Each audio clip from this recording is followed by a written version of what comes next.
coisas são preciosas e indispensáveis para a realidade da vida do corpo de Cristo. Mas Paulo está tocando coisas mais altas. Paulo está dizendo que o Espírito Santo, ele conhece nossas fraquezas. Ele sabe que nós somos incapazes de enxergar a grandeza do nosso chamamento. Que o nosso chamamento ultrapassa a questão apenas deste mundo. Mas tem também uma questão cósmica, uma questão muito mais elevada. Esse mundo está numa perfeita desordem. Ele está em decadência. Isaías descreveu essa terra que ela caminha como um bêbado. Então você pensa que isso tem a ver conosco. Quando Deus tiver esses filhos maduros, quando Deus tiver esses filhos com um só coração, quando esses filhos conseguirem tocar os céus na terra, quando esses filhos compreenderem sua real vocação, quando esses filhos compreenderem que eles têm um chamamento muito elevado, que eles precisam compreender a grandeza do eterno e sagrado propósito de Deus, que nós estamos aqui, irmãos, para viver o eterno e sagrado propósito de Deus, que o nosso tempo hoje é o tempo mais importante da história. Irmãos, leia Hebreus capítulo 11, quando você lê aquele capítulo, o que você vai ver ali? A galeria dos heróis da fé. Mas veja como o autor dessa epístola conclui, versículos 39 e 40, olha o que ele diz: por haver Deus provido coisa superior ao nosso respeito. Esse nosso aí é quem?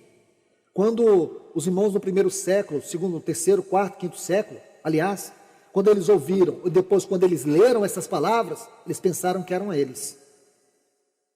Quando os irmãos da Reforma puderam ler isso também, deviam ter pensado, somos nós. Mas hoje nós podemos olhar para esse texto e dizer, Senhor, pelas profecias e por tudo que nos cerca, somos nós. Por haver Deus provido coisa superior ao nosso respeito, para que eles quem? Aquela galeria dos heróis da fé, não fossem aperfeiçoados. Aqui é uma infeliz tradução.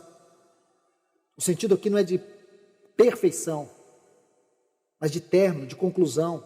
Nós estamos aqui para consumar aquilo que Deus começou desde os patriarcas, os profetas, os apóstolos, os pais da igreja e assim sucessivamente. Nós estamos aqui para consumar a história do propósito de Deus no tempo, irmãos. Não é coisa pequena não. E alguém aqui está apto para isso? Alguém aqui tem uma credencial que o habilita para isso? Ninguém, nós somos frágeis, nós somos incapazes. Mas graças a Deus, irmãos, Deus nos deu o seu Espírito Santo. E Ele está aqui para nos levar a tocar as esferas mais elevadas do nosso chamamento. Nosso chamamento é celestial. Nosso chamamento não é terreno. Você precisa compreender a grandeza do poder de Deus dentro de você. Não é uma coisa pequena, irmãos. Não é uma coisa tão simples assim. Não é. Você não pode achar que é. Você não pode fazer vista grossa para isso. Quantas vezes nós estamos envolvidos com quinquilharias? Quantas vezes nós somos distraídos por coisas que não glorificam o Senhor? Quantas vezes nós permitimos que a nossa carne religiosa venha governar os nossos sentidos, nossa visão? Quantas coisas podem roubar o lugar da pessoa do Espírito Santo em nossa vida?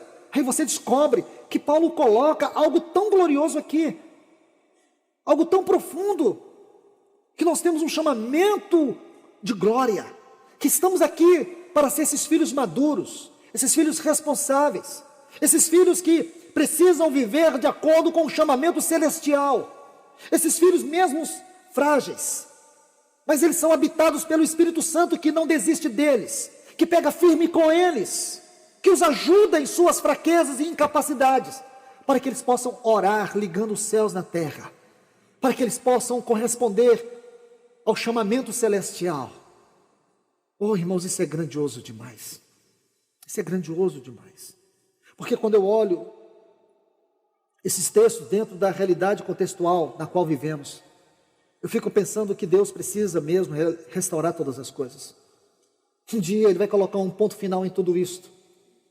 Um dia, irmãos, uma geração nessa terra, uma geração que está sendo habitada de maneira gloriosa pelo Espírito Santo, uma geração que tem sido ganha pela sua palavra, uma geração que os seus olhos estão sendo descortinados. Essa geração, ela vai compreender o seu verdadeiro chamado. Ela vai ver que Deus vai colocar um ponto final em tudo isso.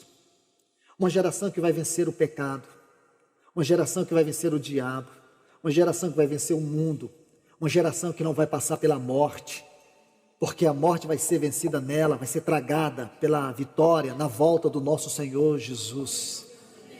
Então, irmãos, pense, se nós temos consciência do tempo, temos consciência das profecias, alguns estudiosos dizem que faltam menos de 20 profecias para se cumprir, para fechar, para terminar todo o cânon profético, faltam menos de 20.